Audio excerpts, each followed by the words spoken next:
ओम शांति। आज 6 नवंबर 2023 की साकार मधुर मुरली। आज की मधुर मुरली के सार में मीठे मीठे बाप दादा ने कहा, मीठे बच्चे, देही अभिमानी बनने में ही तुम्हारी सेफ्टी है। तुम श्रीमत पर रूहानी सर्विस में लग जाओ तो देह अभिमान रूपी दुश्मन वार नहीं करेगा। प्रश्न, विकर्मों का बोझ सिर पर है, उसकी निशानी क्या होगी? उसे हल्का करने की विधि सुनाओ। उत्तर, जब तक विकर्मों का बोझ है तब तक ज्ञान की धारणा नहीं हो सकती। कर्म ऐसे किए हुए हैं जो बार बार विघ्न डालते हैं, आगे बढ़ने नहीं देते हैं। इस बोझ से हल्का होने के लिए नींद को जीतने वाले निद्रा जीत बनो। रात को जाग कर बाबा को याद करो तो बोझ हल्का हो जाएगा। गीत माता ओ माता। ओम शांति। यह हुई जगत अम्बा की महिमा, क्योंकि यह है नई रचना। एकदम नई रचना तो होती नहीं है, पुरानी से नई होती है। मृत्यु लोक से अमर लोक जाना है।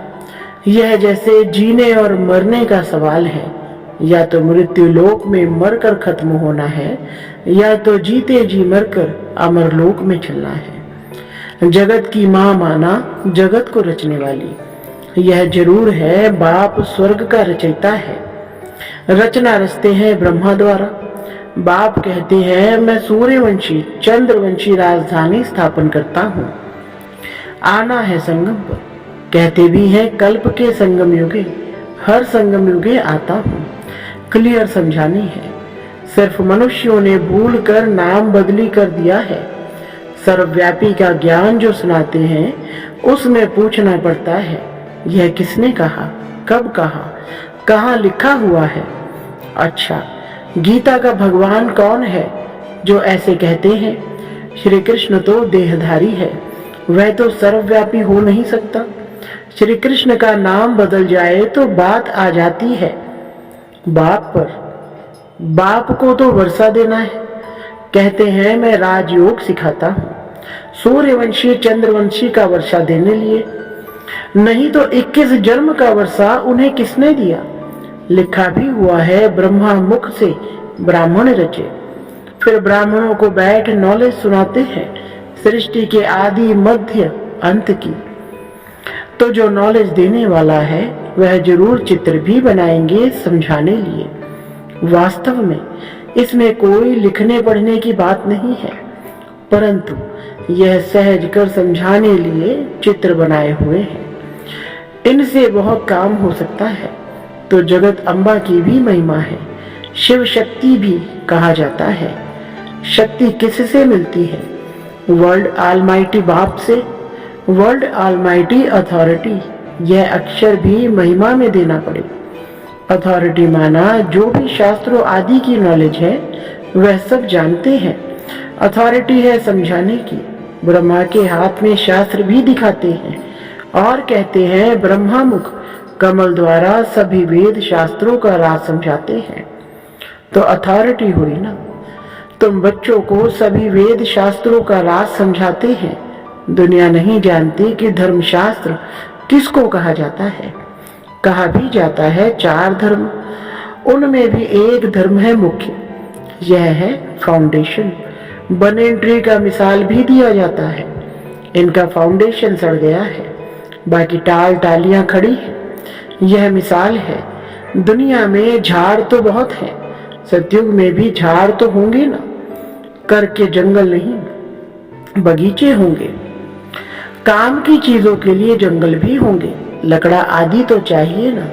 जंगल में भी पशु पंछी बहुत रहते हैं, परंतु वहाँ सब चीजें अच्छी फलदायक होती हैं। पशु पंछी भी शोभा है, परंतु गंद करने वाले नहीं होंगे। यह पशु पंछी ब्यूटी तो चाहिए ना। सृष्टि ही सतो प्रधान है, तो सब चीजें सतो प्रधान होती हैं। बहिष्ठ फिर तो क्या? पहली मुख्य बात बाप से वर्षा लेना है। लेकिन चित्र बनते रहते हैं, उसमें भी लिखना है ब्रह्मा द्वारा स्थापना, विष्णु द्वारा पालना। यह अक्षर मनुष्य समझते नहीं, इसलिए विष्णु के 2 रूप लक्ष्मी नारायण हैं, पालना करने वाले। यह तो समझते हैं, कोटों में कोई ही समझेंगे। फिर यह लिखा है, आश्चर्यवंत सुनंती कथंती, नंबरवार पुरुषार्थ अनुसार अपना पद प्राप्त करते हैं। कहाँ न कहाँ यह बातें लिखी हुई है। भगवानुवाच, अक्षर भी ठीक है। भगवान की बायोग्राफी अगर बिगड़ जाए तो सब शास्त्र खंडन हो जाए। देखने में आता है बाप दिन प्रतिदिन अच्छी अच्छी पॉइंट्स देते रहते हैं। पहले पहले तो निश्चय कराना है कि भगवान ज्ञान का सागर है, मनुष्य सृष्टि का बीज रूप है। चैतन्य बीज में नॉलेज किसकी होगी? जरूर झाड़ की होगी। तो बाप आकर नॉलेज समझाते हैं ब्रह्मा द्वारा। ब्रह्मा कुमार कुमारियां नाम अच्छा है। प्रजापिता ब्रह्मा के कुमार कुमारियां तो ढेर है, इसमें अंधश्रद्धा की कोई बात नहीं। यह तो रचना है ना। बाबा मम्मा अथवा तो मात पिता सब कहते हैं। जगत अम्बा सरस्वती है ब्रह्मा की बेटी। यह तो प्रैक्टिकल में बीके है। कल्प पहले भी ब्रह्मा द्वारा नई सृष्टि रची थी, अब फिर जरूर ब्रह्मा द्वारा ही रचना होगी। सृष्टि के आदि मध्य अंत का राज बाप ही समझाते हैं, इसलिए इनको नॉलेजफुल कहा जाता। बीज में जरूर पूरे वृक्ष की नॉलेज होगी। उनकी रचना चैतन्य मनुष्य सृष्टि है। बाप राजयोग भी सिखलाते हैं। परमपिता परमात्मा ब्रह्मा द्वारा ब्राह्मणों को बैठ सिखलाते हैं, जो ब्राह्मण फिर देवता बनते हैं। सुनने समय मजा तो सबको बहुत आता है, परंतु देह अभिमान के कारण धारणा नहीं होती। यहाँ से बाहर गए और खलास। अनेक प्रकार का देह अभिमान है, इसमें बड़ी मेहनत चाहिए। बाप कहते हैं नींद को जीतने वाले बनो, देह अभिमान छोड़ो, देही अभिमानी बनो। रात को जागकर याद करना है, क्योंकि तुम्हारे सिर पर जन्म जन्मांतर के विकर्मों का बोझा बहुत है, जो तुमको धारणा करने नहीं देते हैं। कर्म ऐसे किए हुए हैं, इस कारण देही अभिमानी नहीं बनते।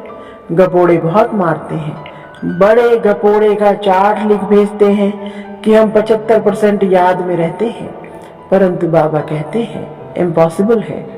सबसे आगे चलने वाला खुद कहता है, कितनी भी कोशिश करता हूँ याद करने की, परंतु माया भुला देती है। सच्चा चार्ट लिखना चाहिए, बाबा भी बतलाते हैं ना, तो बच्चों को भी फॉलो करना चाहिए। फॉलो नहीं करते तो चार्ट भी नहीं भेजते हैं। पुरुषार्थ के लिए समय मिला हुआ है। यह धारणा कोई मासी का घर नहीं, इसमें थकना नहीं होता है। कोई समझने में टाइम लेते हैं, आज नहीं तो कल समझ लेंगे। बाबा ने कह दिया कि जो देवी देवता धर्म का होगा वह धर्म में कन्वर्ट हो गया होगा तो वह आ जाएगा।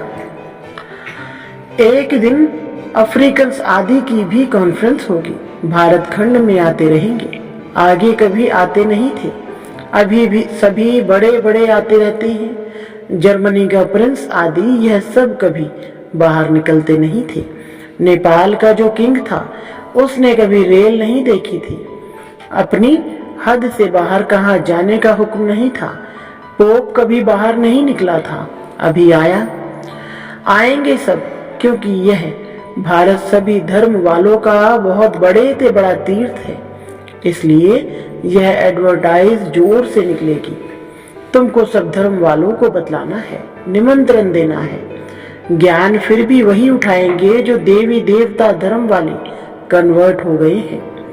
इसमें समझ चाहिए, अगर समझे तो शंख ध्वनि जरूर करें। हम ब्राह्मण है ना, हमको गीता ही सुनानी है, बहुत सहज है। बेहद का बाप है स्वर्ग का रचयिता, उनसे वर्षा पाना हमारा हक है। सबका हक है अपने पीर घर मुक्ति धाम में जाने का। मुक्ति जीवन मुक्ति का हक है, जीवन मुक्ति सबको मिलनी है। जीवन बंध से मुक्त हो शांत में जाते हैं, फिर जब आते हैं तो जीवन मुक्त है। परंतु सबको सतयुग में तो जीवन मुक्ति नहीं मिलती। सतयुग में तो जीवन मुक्ति में थे देवी देवता, पीछे जो आते हैं कम सुख कम दुख पाते हैं। यह हिसाब किताब है, सबसे कंगाल भारत ही बना है जो सबसे ऊंच था। बाप भी कहते हैं यह देवी देवता धर्म बहुत सुख देने वाला है। यह बनी बनाई है, सब अपने अपने समय पर अपना अपना पार्ट बजाते हैं। हेवनली गॉड फादर ही हेवन स्थापन करते हैं और कोई कर ना सके। क्राइस्ट से 3000 वर्ष पहले बरोबर कहते हैं हेवन था, नई दुनिया थी। क्राइस्ट कोई वहां थोड़े ही आएगा, वह अपने समय पर ही आता है। फिर उनको अपना पार्ट रिपीट करना है। यह सब बुद्धि में बैठे तो श्रीमत पर चले। सबकी बुद्धि एक जैसी नहीं है, श्रीमत पर चलने की हिम्मत चाहिए।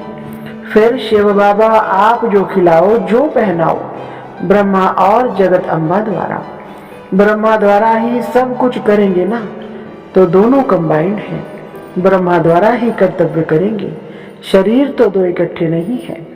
कोई कोई कंबाइंड शरीर भी देखा है बाबा ने, सोल तो दोनों की अलग अलग हो गई। इसमें बाबा प्रवेश करते हैं, वह है नॉलेज हो। तो नॉलेज किस द्वारा दे? श्री कृष्ण का चित्र तो अलग है, यहाँ तो ब्रह्मा चाहिए। प्रैक्टिकल में ब्रह्मा कुमार कुमारियां कितने हैं? यह कोई अंधश्रद्धा तो नहीं है। एडॉप्टेड चिल्ड्रन को भगवान पढ़ाते हैं। कल्प पहले जो एडॉप्ट हुए हैं वही अब होते हैं। बाहर ऑफिस में तो कोई नहीं कहेंगे हम बीके हैं, यह गुप्त हो गया। शिव बाबा की संतान तो है ही, बाकी रचना नई सृष्टि की रचनी होती है, पुरानी से नया बनाते हैं। आत्मा में खाद पड़ने से पुरानी हो जाती है, सोने में ही खाद पड़ती है तो फिर झूठा हो जाता है। आत्मा झूठी होती है तो शरीर भी झूठा हो जाता है, फिर सच्चा कैसे हो? झूठी चीज को आग में डालते हैं पवित्र करने के लिए, तो कितना बड़ा विनाश होता है। यह त्योहार आदि भी सब भारत के हैं, यह किसके और कब के हैं कोई जानते नहीं। नॉलेज बहुत कम उठा सकते हैं, पिछाड़ी में करके राजाई मिली, उससे क्या, बहुत थोड़ा सुख हुआ ना। दुख तो आहिस्ते आहिस्ते शुरू हो जाता, इसलिए अच्छी रीति पुरुषार्थ करना है। कितने नए बच्चे तीखे हो गए हैं, पुराने अटेंशन नहीं देते। देह अभिमान बहुत है, सर्विस करने वाला ही दिल पर चढ़ेगा। कहा जाता है ना, अंदर एक बाहर दूसरा। बाबा अंदर से प्यार अच्छे अच्छे बच्चों को करेंगे, कोई बाहर से अच्छे अंदर से खराब होते हैं। कोई सर्विस नहीं करते, अंधों की लाठी नहीं बनते। अभी मरने जीने का सवाल है, अमरपुरी में ऊंच पद पाना है। मालूम पड़ता है किस किस ने कल पहले पुरुषार्थ कर ऊंच पद पाया है, वह सब देखने में आता है। जितना जितना देही अभिमानी बनेंगे उतना सेफ्टी में रहेंगे। देह अभिमान हरा देता है। बाप तो कहेंगे श्रीमत पर जितना रूहानी सर्विस में चल सको उतना अच्छा है। सबको बाबा समझाते हैं, चित्रों पर समझाना बहुत सहज है। ब्रह्मा कुमार कुमारियां तो सब है, वह शिव बाबा है बड़ा बाबा। फिर नई सृष्टि रचते हैं, गाते भी हैं मनुष्य से देवता। सिख धर्म वाले भी उस भगवान की महिमा करते। गुरु नानक के अक्षर बहुत अच्छे हैं, जब साहिब को तो सुख मिलेगा। यह है तंत्र सार, सच्चे साहब को याद करेंगे तो सुख पाएंगे, अर्थात वर्षा मिलेगा। मानते तो है एक ओंकार, आत्मा को कोई काल नहीं खा सकता। आत्मा मैली होती बाकी विनाश नहीं होती, इसलिए अकाल मूर्त कहते हैं। बाप समझाते हैं मैं अकाल मूर्त हूँ तो आत्माएं भी अविनाशी हैं। हाँ, बाकी पुनर्जन्म में आती हैं। हम एक रस हैं, साफ बतलाते हैं। मैं ज्ञान का सागर हूँ, रूप बसंत भी हूँ, तो यह बातें समझ कर समझानी है।